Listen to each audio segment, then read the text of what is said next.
Hello everyone, welcome back to Foot Forecast. In today's video, I'm going to be going through my Premier League roundup as well as my League Cup roundup. And that's where I'm going to start. And Arsenal have to be so disappointed with this result as they were favourites going into the final. And they actually started quite well, I thought, in this final, creating some early chances, but Trafford made some top saves. City had a couple of chances in the first half, but overall, you would have said Arsenal had the better half. But in the second half, it was a completely different story. City came out better, and they did find the opening goal through Nico O'Reilly, a massive mistake by Kepa. This goal was coming because City were having their best spell in the game, but Kepa's just throwing one in there. And he shouldn't be starting in this game. It's that simple. Raya is a top keeper. And in previous games in the League Cup, in big moments, Kepa's let his side down. For example, Liverpool in the penalty shootout a couple of years ago. A while back, Kepa refused to come off for Chelsea and they lost the penalty shootout. So Kepa shouldn't be starting in this game. And people will say, oh, it's good to give the cup keeper some game time, give him a chance in the final. Only if that cup keeper is reliable, which Kepa isn't. That's why Pep Guardiola went with Trafford, because Trafford's a reliable keeper. Kepa isn't, and he shouldn't have started this game. After the City doubled their lead through a Nico O'Reilly header, it's a brilliant ball in by Matheus Nunes, but there's no pressure on Nunes, and he's got so much time to pick out the pass. Arsenal after this started to create some chances, but they were unable to score, and Arsenal have got to be so disappointed with this result, and I think Arteta got this all wrong. First of all, he started Kepa. Then the approach is so defensive, sitting in the low block, and I understand this has worked for Arsenal so far this season, but have a go at City. City are such a vulnerable side right now, and if they had a proper go at them, they may well have won this game against them, and I think they were the better side, and they were definitely the favourites going into this game. So I think Arteta and Arsenal have really thrown away a massive opportunity to win a trophy in this game. In terms of City, you've got to give credit for the win. They were going up against it in this game and they managed to find a way to get the result. And they deserved it because they had a really good spell and they took their chances during that game. And they also were the side that were attacking, looking to win the game, unlike Arsenal, who were more bothered about keeping the game at 0 and hoping they'd maybe nick it late on, maybe for a set piece like we usually see with Arsenal. In terms of how I see the sort of result affecting future games in the season, well, if Arsenal come up against City in the Cup again, I wouldn't be surprised if City won it now, especially after seeing that game. But I still expect Arsenal to definitely win the league. They're leading the league by too much, and realistically, I just can't see them throwing this lead away. If it was closer, then I could see City overtaking them and Arsenal potentially throwing away the title. But I don't really see them going far in the Cups. I think if they come up against a Barcelona, which is likely in the Champions League semi-finals, they could rip them apart if they go with that approach.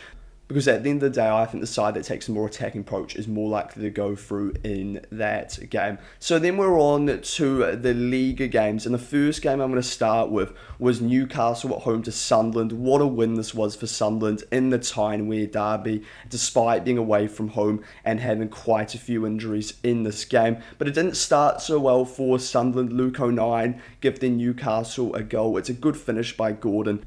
But it is foolish by Luke O'Nien. Just go long, especially early on in a derby. Newcastle were definitely the most dangerous side in the first half. They offered a lot more of a threat, especially on the counter. And Botman also hit the bar from the set piece. And Sunderland weren't good enough, and they needed to prove in the second half, which they definitely did. They started a lot better, and from a corner, Talby did equalise for Sunderland. It was a mess in the box, and no one from Newcastle dealt with that situation.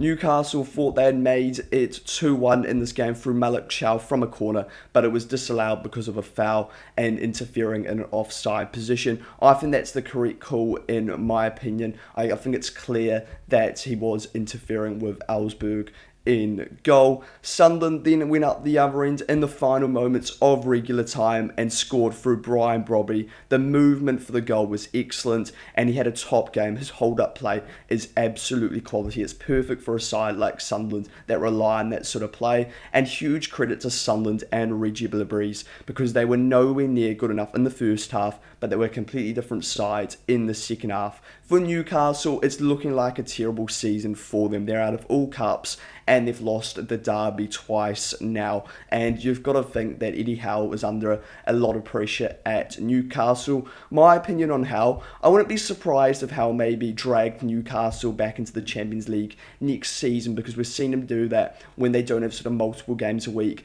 But is that good enough for Newcastle at this point? Because the next season after that, I don't see them qualifying for Champions League. I think it's going to be a similar campaign, because I'm not sure if Eddie Howe can manage multiple games a week, and I'm also not sure if he's the manager to take them to that next level. I think he's limited, and I think we're starting to see this. And the table is not pretty reading for Newcastle. They're 12th place in the league, and the chances of European football seems to be slipping away week after week. They really need a good run of form at the end of the season to have any chance of pushing into Champions League or even Europa League football. And this was a game that they had to win. They're at home in a derby. And Sunderland aren't a great side away from home. They now have moved up to 12th place on the away table, but before this game, they were down in 18th place. So they're not a strong side away from home, are Sunderland. So Newcastle really should have won this game in front of their own fans. So disappointing for them. For Sunderland, they've now leapfrogged Newcastle into 11th place, and if they could finish above Newcastle, that would be incredible considering they've only just come up this season. Then we're on to the next game, and it was between Spurs and Forest. What a huge result for Forest this was, but Spurs are in all sorts of trouble. In the first half, I thought Spurs played well, but they didn't produce enough goal threat, and because of this, they got punished from the corner. It's a good header from Igor Jesus, and a good delivery in from Nico Williams. And as soon as this happens to a side like Spurs, you know it's going to be tough for them to come back, because mentally recently they're just absolutely shot. And it wasn't helped by the changes that Igor Tudor made at half-time. I think he panicked. He made some poor changes, bringing on a Doggy and Bergvall for Spencer van der Ven. And these changes just didn't have an impact that he was looking for at all, because Forest doubled their lead through Morgan Gibbs-White after half-time. It's great work from Hudson-Odoi to create the goal, but it's poor defending from Porro. Forest then made it 3-0, sealing the win. Great ball in by Nico Williams and a simple finish for Taiwo Awoniyi. Spurs did have chances throughout this game, but they weren't clinical enough and they weren't dangerous enough in the final third. And Forest punished them because of this. In terms of Spurs, they're in all sorts of trouble right now. They're 17th place in the league, only a point above West Ham. And that was the sort of game you felt like Spurs could win, because they were coming into it with a bit more confidence after their recent couple of results against Atletico Madrid and Liverpool. It didn't have the same sort of toxic atmosphere that we've seen recently at Spurs, but it made no difference in this game. And I think there's going to have to be a serious discussion around the future of Igor Tudor. I just can't see right now a reason why to keep Igor Tudor in charge of Forest. I know it's only been 5-6 games, but I just think if you get maybe a Spurs legend, someone like that in, he's more likely to turn the squad around. Someone that definitely cares about this. Because right now, I just don't see enough players that actually care about Spurs' future. They all know they're getting moves in the summer. And what I'm worried about Spurs is I don't think some of the players understand the situation they're in and how dire it could be for the club next season. And as I already just said, I'm not sure how many of those players actually care, which is a real problem. They still haven't won a league game in 2026. For Forest, it's a huge 3 points. They've been struggling in the league recently and also struggling to score goals. And it's good for Forest that a player like Igor Jesus is getting some confidence into him. And he's been struggling in front of goal in the league this season. And for them, they also haven't won in 7 games going into it. And they are now above Spurs. And they've created a bit of a gap between them and West Ham of 3 points. They've also got Chris Wood coming back after the international break, so that will be big for them.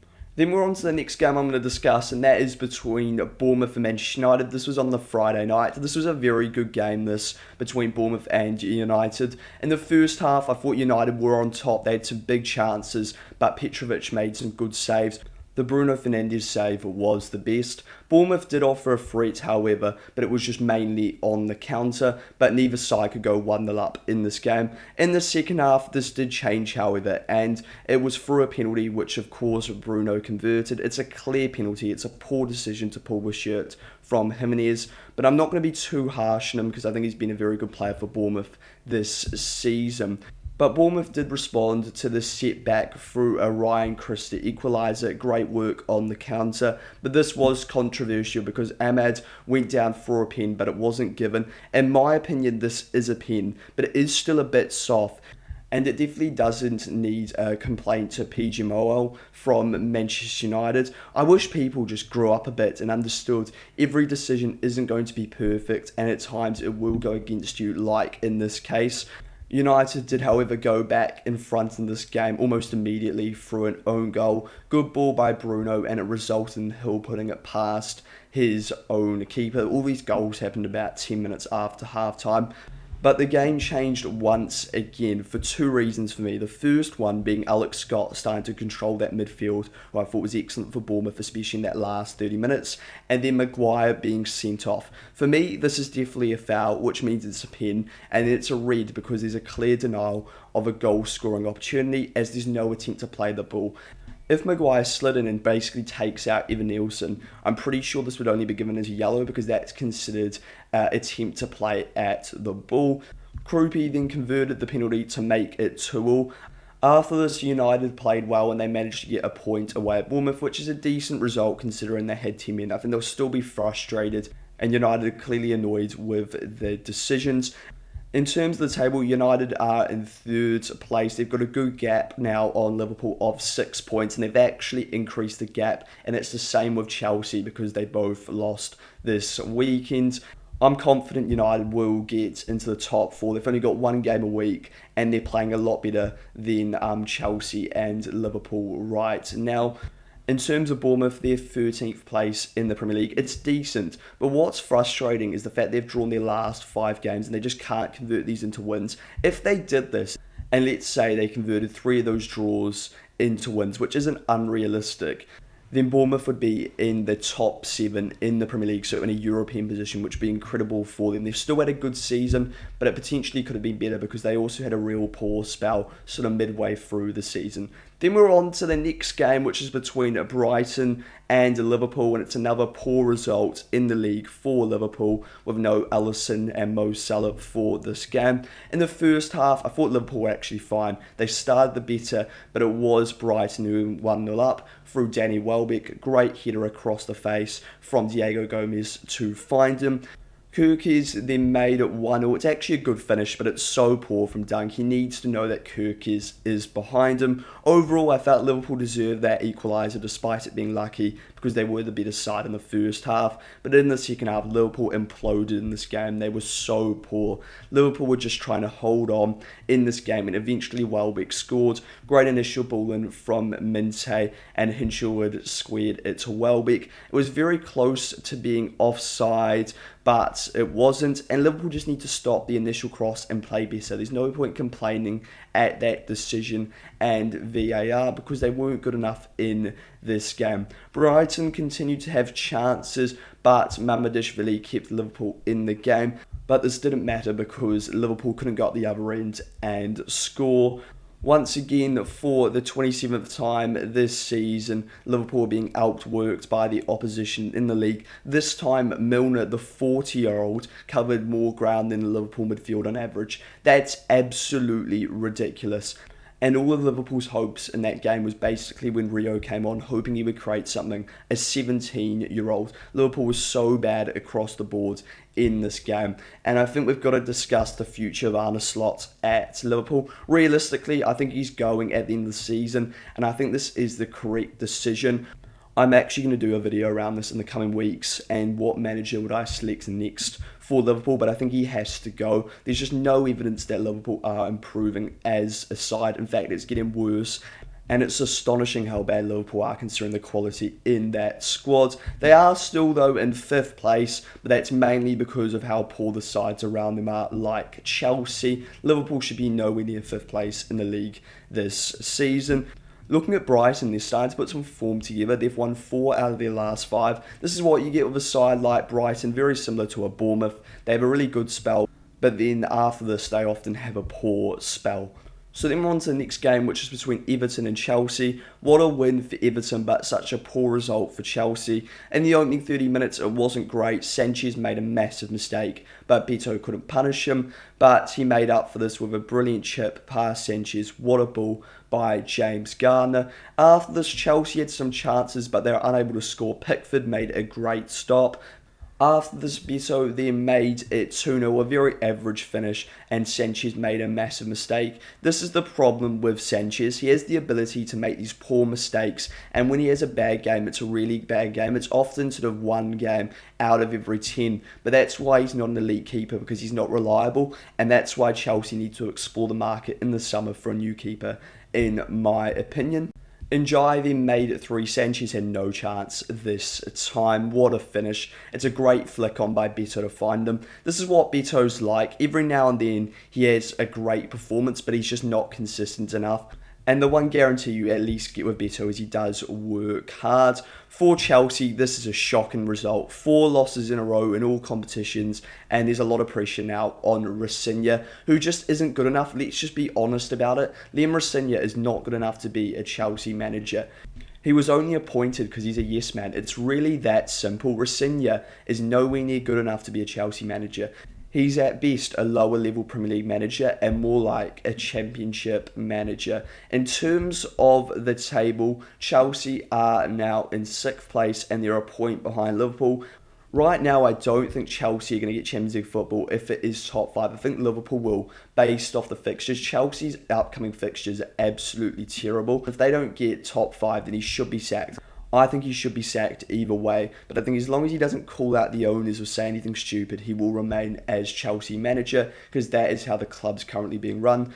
Looking at Everton are in 8th place. There's actually a really good chance of European football, and they could potentially actually finish ahead of Chelsea and potentially their Merseyside rivals in Liverpool. That could definitely happen because they're only 3 points behind them.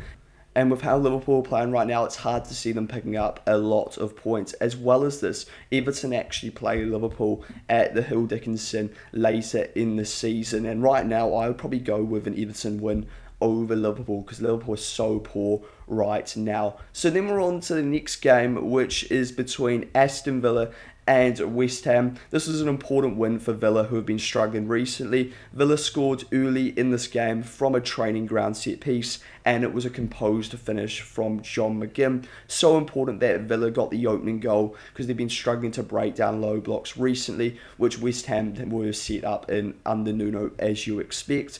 Villa were then awarded a penalty, but the decision was overturned, and this was the correct decision because Mavropanos clearly wins the ball from Watkins. Villa in this first half had some big opportunities to double their lead, but because of some crucial blocks and saves, they were denied.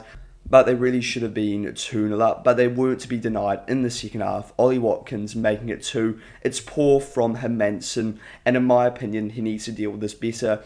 Palming the Rodgers shot straight to Watkins isn't good enough, and it's a simple finish for Ollie Watkins. Overall, Villa deserved this win. They created the better chances, and it was a much improved performance compared to their recent Prem games. West Ham have to be disappointed with this result because they definitely could have got it. This Villa side who have been struggling, but they didn't create enough chances and they were too open defensively.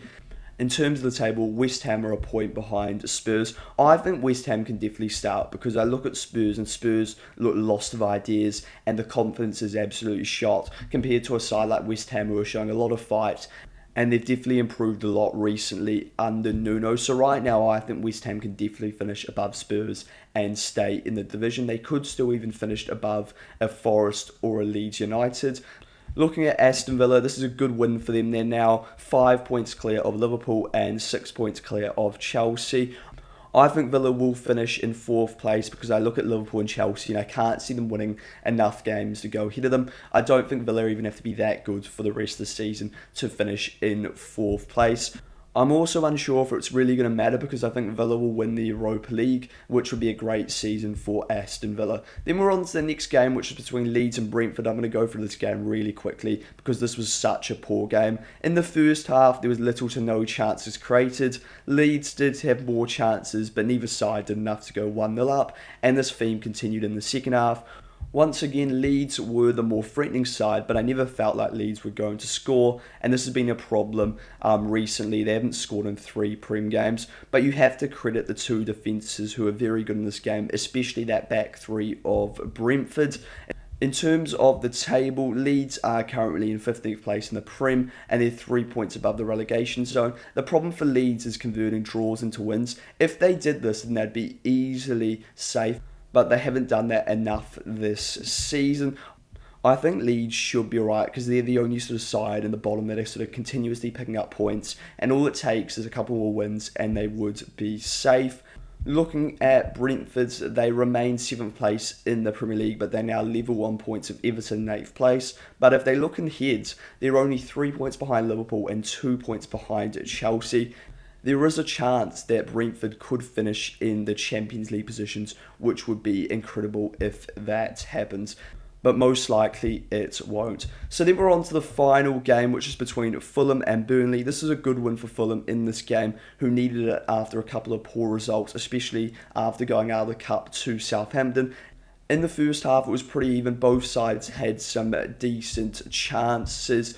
Burnley would have been the happiest side, though, at halftime. Fleming had a couple of great opportunities. For Fulham, it was Harry Wilson who was having their chances.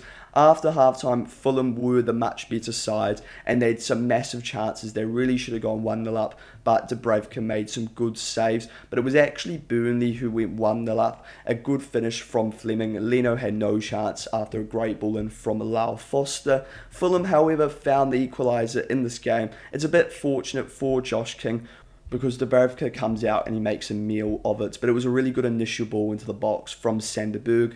After this, Harry Wilson then made it 2-1 to Fulham. Great finish, what a player. It's a great ball from Josh King to find him. Burnley started to have a couple of chances after this, but Leno made a good save, and Josh Laurent really should have done better with his chance after a good ball to find him. And then Fulham, right at the end of the game, then made it 3-1 for a Jimenez pen to secure the 3 points. Josh Laurent was also sent off for a shove in the back, affecting the Jimenez shot. In terms of the table, it's a good win for Fulham that's moved them into 9th place. They're another one of those sides that are definitely still in contention for European football, but I'm worried about the consistency of a side like Fulham. Looking at Burnley, they are relegated. It's that simple. I can't see the side staying up at all. They haven't won their last 5, and it's going to be a season back in the Championship. Let me know your thoughts on this League Cup plus Premier League roundup, and if you enjoy this video, go subscribe to the channel as well as liking the video.